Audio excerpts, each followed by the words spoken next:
Hello, welcome back to Campus Tag. Today we're gonna restore SS Max.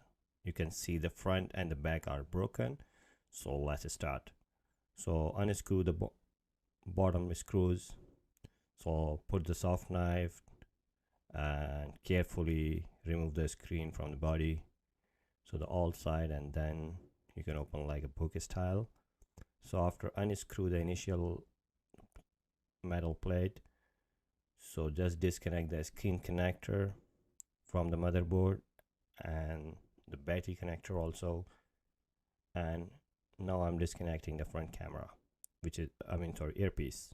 So after disconnecting this, so let's go with the first part, which is the screen. So after removing screws, so this is contain the Face ID and the earpiece. So I'm just removing this. Here's the new screen. So the most of the that's the easy part of the first thing. So after installation, the first screen. So now it's time to go for the second part. So eject the same tray. So I'm just going to disconnect all connector from the main machine, which is motherboard actually. So this is a hidden connector, so be careful. So after that, just remove this motherboard from the body, and just to make sure before removing nothing is connector. So it's kind of easy, and this kind of same thing with the iPhone XS we do. So here's the back camera I'm removing right now. So it's time to remove the front cameras, which is you can just slide down and just more careful about it because it has a double-sided tape. So after removing this, it's time for the the vibrator to remove. So it has some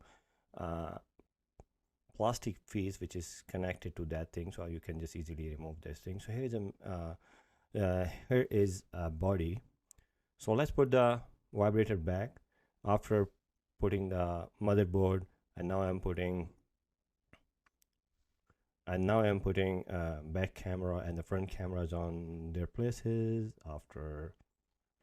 So let's connect with the motherboards, those stuff. Yeah, this connector is taking a little time, but yeah, it's done now. So let's put the battery back, and yeah, make sure it's properly placed. And now it's time to the final screw on the motherboard. Let's disconnect the screen to the main machine. I was connecting the earpiece, and now I'm connecting the screen connector and the battery right now.